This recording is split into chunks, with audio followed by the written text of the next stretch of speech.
Hello everyone, welcome to kids area online. Class 4 Malayalam Onam exam ആയിരുന്നു ഇന്ന്. Exam എല്ലാവർക്കും easy ആയിരുന്നോ? എക്സാം നന്നായിട്ട് എഴുതിയോ? ക്വസ്റ്റ്യൻ പേപ്പർ നോക്കാം. യെസ്, അപ്പോൾ ഇന്ന് നടന്ന എക്സാമിൻ്റെ ക്വസ്റ്റ്യൻ പേപ്പർ നമുക്ക് നോക്കാം. Kids area online Kerala state സിലബസിൽ 1ാം ക്ലാസ് മുതൽ 5ാം ക്ലാസ് വരെ പഠിക്കുന്ന കുട്ടികൾക്ക് ഓൺലൈൻ ട്യൂഷൻ നൽകുന്നുണ്ട്. സൂം വഴിയാണ് ക്ലാസ്സസ് നൽകുന്നത്. ട്യൂഷന് ജോയിൻ ചെയ്യാൻ താല്പര്യമുള്ളവർ ഇവിടെ നൽകിയിട്ടുള്ള വാട്സ്ആപ്പ് നമ്പറിൽ മെസ്സേജ് ചെയ്യാം. 9746487799 ഈ വാട്സ്ആപ്പ് നമ്പറിലേക്ക് മെസ്സേജ് ചെയ്യാവുന്നതാണ്. ഒന്നാമത്തെ പ്രവർത്തനം വായിക്കാം എഴുതാം എന്നുള്ളതായിരുന്നു.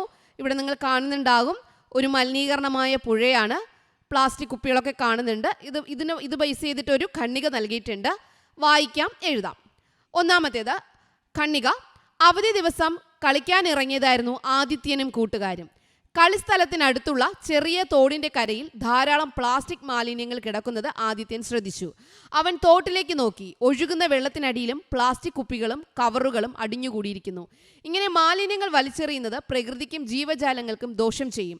ശുദ്ധജലം മലിനമാകുന്നതും പക്ഷികളും മീനുകളും ഇതുമൂലം ബുദ്ധിമുട്ടുകൾ അനുഭവിക്കുന്നതും മറ്റും അവൻ കൂട്ടുകാരോട് വിശദീകരിച്ചു. ആദിത്യൻ്റെ വാക്കുകൾ കേട്ടപ്പോൾ കൂട്ടുകാർക്കും കാര്യത്തിൻ്റെ ഗൗരവം ബോധ്യമായി. എല്ലാവരും ചേർന്ന് തോടും പരിസരവും വൃത്തിയാക്കാൻ തുടങ്ങി. പ്ലാസ്റ്റിക് മാലിന്യങ്ങൾ ശേഖരിച്ച് അവർ ഹരിതകർമ്മസേനയെ ഏൽപ്പിച്ചു. കുട്ടികളുടെ നല്ല പ്രവൃത്തിയെ എല്ലാവരും പ്രശംസിച്ചു. കൂട്ടായ പരിശ്രമത്തിന്റെ ഫലമായി തോടിൻ്റെ ശുദ്ധിയും ഭംഗിയും അവർ വീണ്ടെടുത്തു. അപ്പോൾ ഇതായിരുന്നു ഖണ്ഡിക. ഇതുമായിട്ട് ബന്ധപ്പെട്ട 5 ചോദ്യങ്ങളുണ്ട്. കുട്ടികൾ മാലിന്യങ്ങൾ കണ്ടത് എവിടെയാണ്? സ്കൂൾ മുറ്റത്ത്, തോടിൻ്റെ കരയിൽ, റോഡിൽ, പാർക്കിൽ. എവിടെയാണ്? തോടിൻ്റെ കരയിൽ. ഒഴുകുന്ന വെള്ളത്തിനടിയിൽ എന്തെല്ലാമാണ് അടിഞ്ഞുകൂടിയിരിക്കുന്നത്? കല്ലുകളും മണലും, ഇലകളും പൂക്കളും, പ്ലാസ്റ്റിക് കുപ്പികളും കവറുകളും, പഴങ്ങളും മരക്കൊമ്പുകളും. പ്ലാസ്റ്റിക് കുപ്പികളും കവറുകളും. അഭിനന്ദിച്ചു എന്നർത്ഥം വരുന്ന പദം കഥയിൽ നിന്ന് കണ്ടെത്തി എഴുതുക. രക്ഷിച്ചു, ഉപദ്രവിച്ചു, തീരുമാനിച്ചു, പ്രശംസിച്ചു. ആദിത്യൻ്റെ കഥ വായിച്ചല്ലോ. താഴെ കൊടുത്തിരിക്കുന്നവയിൽ കഥയുമായി ബന്ധമുള്ള ശരിയായ പ്രസ്താവനകൾ ഏതൊക്കെ? ആദിത്യൻ പ്രകൃതിയോട് സ്നേഹമില്ലാത്ത കുട്ടിയാണ്. മാലിന്യങ്ങൾ വലിച്ചെറിയുന്നത് പ്രകൃതിക്കും ജീവജാലങ്ങൾക്കും ദോഷം ചെയ്യും. തോട് വൃത്തിയാക്കാനുള്ള കുട്ടികളുടെ തീരുമാനത്തെ എല്ലാവരും എതിർത്തു. കുട്ടികളുടെ കൂട്ടായ പരിശ്രമം തോടിൻ്റെ ഭംഗി വീണ്ടെടുത്തു. 2ഉം 4ഉമാണ് ശരി. 2ഉം 4ഉം വരുന്നത് ഓപ്ഷൻ സി ആണ്. കഥയ്ക്ക് അനുയോജ്യമായ തലക്കെട്ട് നൽകുക. കൂട്ടായ്മയുടെ വിജയം. ഇതുപോലെ നിങ്ങൾക്ക് അനുയോജ്യമായ തലക്കെട്ട് കൊടുക്കാവുന്നതാണ്. പ്രവർത്തനം 2 ചിഹ്നങ്ങൾ ചേർക്കാം. താഴെ കൊടുത്തിരിക്കുന്ന ഭാഗം വായിച്ച് ഉചിതമായ ചിഹ്നങ്ങൾ ചേർത്തെഴുതുക. മക്കളെ, ക്ഷീണിച്ചു പോയോ?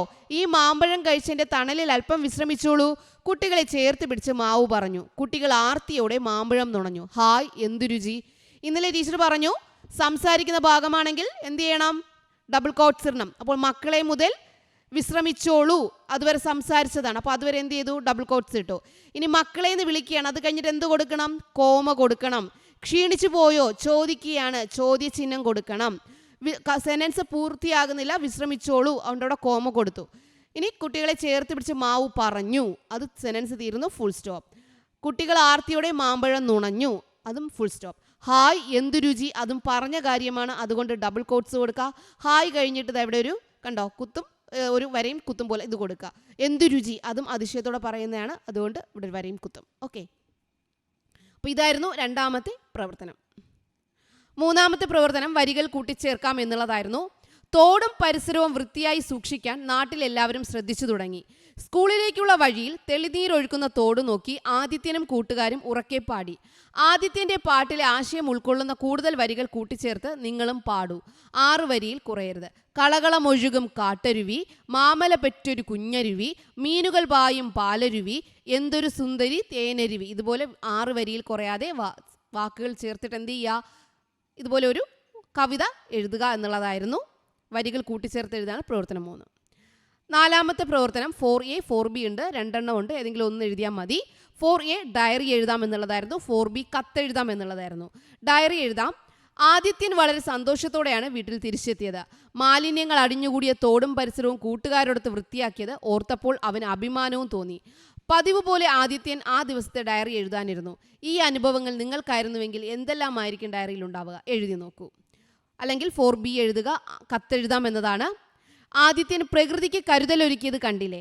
ആദിത്യൻ്റെ നല്ല പ്രവൃത്തികളെ സൂചിപ്പിച്ചുകൊണ്ടും അവനെ അഭിനന്ദിച്ചുകൊണ്ടും ആദിത്യന് ഒരു കത്തെഴുതൂ. ആദിത്യന് അഭിനന്ദിച്ചുകൊണ്ടൊരു കത്തെഴുതാനായിരുന്നു 4B. 5A 5B ഉണ്ട്, ഏതെങ്കിലും ഒന്ന് എഴുതിയാൽ മതി. 5A സംഭാഷണം എഴുതാം എന്നുള്ളതായിരുന്നു. സ്കൂളിലെത്തിയ ഹരിതകർമ്മ സേനാംഗമായ ഗീതയോട് പരിസര സംരക്ഷണത്തെക്കുറിച്ചും മാലിന്യ നിർമ്മാർജ്ജനത്തെക്കുറിച്ചും ആദിത്യൻ ദീർഘനേരം സംസാരിച്ചു. അവർ തമ്മിൽ എന്തൊക്കെയാവും പറഞ്ഞിട്ടുണ്ടാവുക? ഹരിതകർമ്മസേനയുടെ ഗീതയും പിന്നെ ആദിത്യനും തമ്മിലുള്ള സംഭാഷണമാണ് എഴുതേണ്ടത്. അല്ലെങ്കിൽ എഴുതേണ്ടിയിരുന്നത് ഗദ്യരൂപത്തിലാക്കാം. അതായത് ഇവിടെ ഒരു പാട്ട് ആണുള്ളത്, കവിതയാണുള്ളത്, അതിനെ കാവ്യം പോലെ ആക്കുക, നമ്മൾ എഴുതുന്ന രീതിയിലാക്കുക, കഥ പോലെ ആക്കുക, ഖണ്ഡിക പോലെ എഴുതുക. താഴെ നൽകിയ കവിത വായിച്ച് ആശയം ചോർന്നു പോകാതെ പൂർണ്ണ വാക്യങ്ങളാക്കി എഴുതുക. വാക്യങ്ങളാക്കി പാരഗ്രാഫ് ഖണ്ഡികയാക്കി എഴുതുക. ഒരു പാട്ടു പിന്നെയും പാടി നോക്കുന്നിതാ ചിറകൊടിഞ്ഞുള്ളൊരു കാട്ടുപക്ഷി, മഴുതുന്ന മാമ്പരക്കൊമ്പിൽ തനിച്ചിരുന്നൊടിയാ ചിറകു ചെറുതിളക്കി നോവുമെന്നോർത്തോ. പതുക്കെ അനങ്ങാതെ പാവം പണിപ്പെട്ടു പാടിടുന്നു. ഇടറുമീ ഗാനമൊന്നേറ്റു പാടാൻ കൂടെ ഇണയില്ല, കൂട്ടിനു കിളികളില്ല. പതിവ് പോൽ കൊത്തിപ്പിരിഞ്ഞുപോയി മെയ്ച്ചൂടിൽ അടവെച്ചുണർത്തിയ കൊച്ചുമക്കൾ. സുഗതകുമാരി എഴുതിയ ഒരു കവിതയാണ്. ഇതിൽ നിങ്ങൾക്ക് എന്ത് മനസ്സിലായോ അതിനെ സെൻറ്റൻസ് ആക്കി വാക്യങ്ങളാക്കി എഴുതുക എന്നുള്ളതായിരുന്നു 5B ക്വസ്റ്റ്യൻ. അപ്പോൾ ഇതായിരുന്നു ഇന്നത്തെ 4ാം ക്ലാസ്സിലെ മലയാളം ക്വസ്റ്റ്യൻ പേപ്പർ. എല്ലാവരും എക്സാം നല്ലതുപോലെ എഴുതിയിട്ടുണ്ടാകും എന്ന് വിശ്വസിക്കുന്നു. അപ്പോൾ അടുത്ത എക്സാമിനോട് വേഗം എല്ലാവരും പഠിച്ചോളൂ. Okay children, bye bye, thank U.